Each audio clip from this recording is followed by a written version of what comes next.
नमस्कार दोस्तों, आशा करता हूँ आप सब बहुत अच्छे होंगे। देखिए, आज हम डिस्कस करेंगे 17 जून का the Hindu PIB notes important current affairs.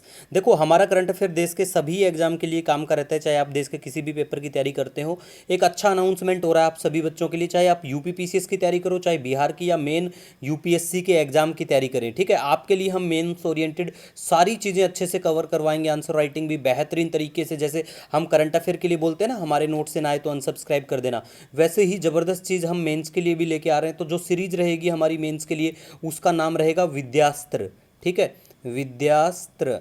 ठीक है, तो ये नाम कैसा है, ये नाम कैसा लगा है, आपको कमेंट करके बताना। अगर कुछ चेंज भी करना चाहें तो भी कमेंट करके बताना, क्योंकि हमारी ये सीरीज है, हम इस नाम से स्टार्ट करने वाले हैं। ठीक है, तो लीजिए स्टार्ट करते हैं। सबसे पहले हम बात करेंगे, बुक है एक अगाथियार। देखो, ये जो बुक है अगाथियार द यूनिफायर, ये चर्चा में आई है क्योंकि प्राइम मिनिस्टर पे या हमारे कोई भी मतलब प्राइम मिनिस्टर, प्रेसिडेंट या वाइस प्रेसिडेंट किसी चीज़ का अनावरण करते हैं ऐसी, तो हमारे लिए सभी एग्जाम के लिए काम का बन जाता है। तो ये किसके द्वारा लिखी, ये दो लोग हैं, इनके द्वारा बिल्कुल ये बुक है, तो दोनों का नाम याद रख लेना। वनडे एग्जाम के लिए काम की चीज़ है, बाकी नहीं है। ठीक है, उसके बाद में order of the white double cross first class, ठीक है, इससे नवाजा गया हमारे जो प्राइम मिनिस्टर साहब हैं उनको। ठीक है, तो ये चर्चा में बने।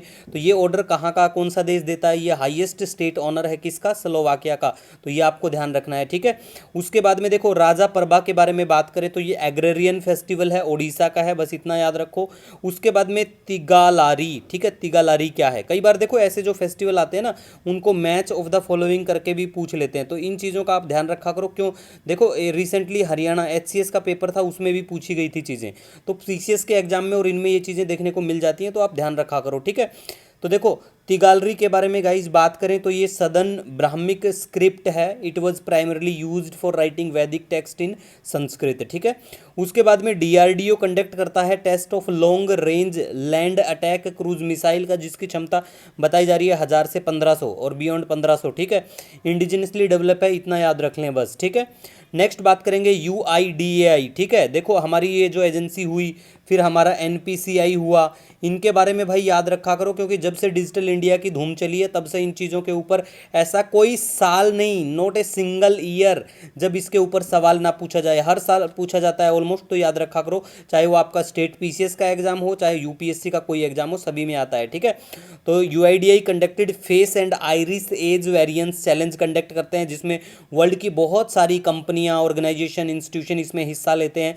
तो इसमें जो फेस वाला चैलेंज है ना, उसमें इनोवेट्रिक्स जो ये है, ये स्लोवाकिया की, इनको पहली पोजीशन मिलती है, ये याद रख लेना।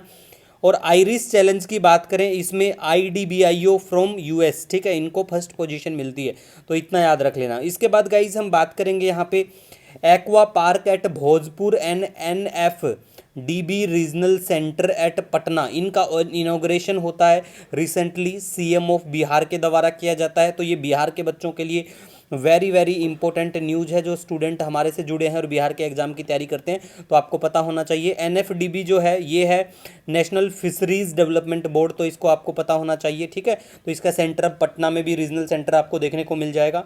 ठीक है, ऐसी चीज़ों के जैसे हेडक्वार्टर कहाँ पे है, ये चीज़ आप बता दिया करो कमेंट में, अगर, क्योंकि अच्छा रहता है एग्जाम में, कई बार ऐसी चीज़ें डायरेक्ट पूछ ली जाती हैं या देखने को मिल जाती हैं। ठीक है, और ये जो हमारा करंट अफेयर है ना, ये सिर्फ 17 का नहीं है, इसमें पीआईबी हमने 16 जून का भी इंक्लूड किया हुआ है, ये भी याद रख लें। ठीक है, और नेक्स्ट देखो, इंडिया और जापान अडोप्ट करते हैं rules of implementation for joint crediting mechanism under article 6.2 Paris agreement.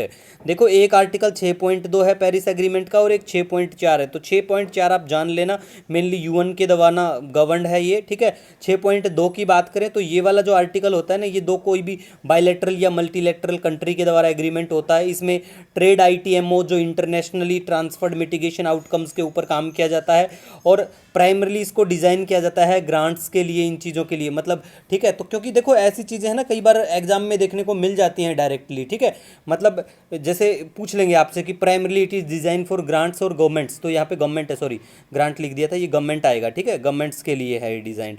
And does not maintain fees mandate fees for global adoption fund, ये भी बिल्कुल याद रख लें। ठीक है, इसके बाद गाइज हम बात करेंगे यहाँ पे, देखो कनाडाज रिक्वेस्ट, कनाडा ने रिक्वेस्ट किया है कि हम ऑब्जर्वर बनना चाहते हैं, इंडियन ओशन रिम एसोसिएशन है उसका, तो ये चीज़ आप ध्यान रख लेना। ठीक है, कौन से देश ने रिसेंटली ऐसा किया है। उसके बाद में बात करेंगे वर्ल्ड सिटी समिट। ठीक है, ये बाइनियल होता है फॉर्म ठीक है। और इसमें कुछ खास इतना नहीं है, बस लंदन में हुआ था, और कोई भी भारत की तरफ से अगर कोई सीएम वीएम ऐसे जाता है कुछ उल्टू बात कर देता है तो चर्चा में आता है, बाकी इसमें कुछ भी इतना इंपॉर्टेंट नहीं है, ठीक है।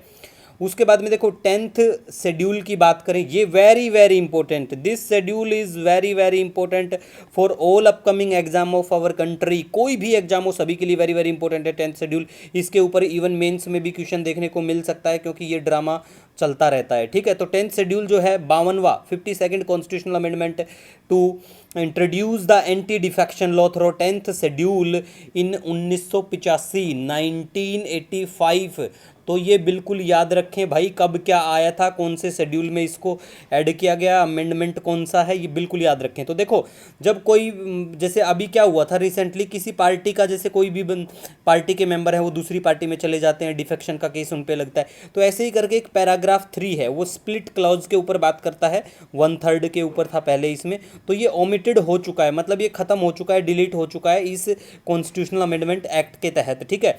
अभी के लिए कौन सा एक्टिव है, अब है पैराग्राफ 4, ये है मर्जर क्लॉज। ये कहता है कि अगर 2/3 का रूल बताता है कि 2/3 अगर इसमें चले जाते हैं किसी दूसरी पार्टी में और उनकी संख्या का, तो उसमें फिर उनको कोई दिक्कत नहीं है, इसका सामना नहीं करना पड़ेगा। तो देखो जो भी पॉलिटिकल पार्टियां ऐसे रूल बनाती हैं वो अपने फायदे के लिए बनाती हैं, ऐसा कुछ ऐसा ही होता है, ठीक है। तो आपको क्या करना है, आप पॉलिटी जहाँ से भी आप पढ़ते हो, लक्ष्मीकांत या जो भी आपकी बुक है उससे अच्छे से एक बार ये चीज़ें देख लेना भाई, पेपर में आ जाती हैं डायरेक्ट और आएंगी, ठीक है।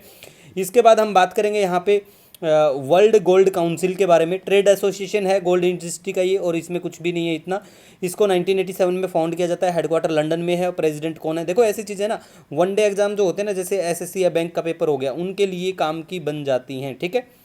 उसके बाद में देखो सरप्रीत सिंह, ये बनते हैं first footballer of Indian origin to start a FIFA world cup match, ठीक है, और ये न्यूजीलैंड की टीम में है, ये याद रख लो।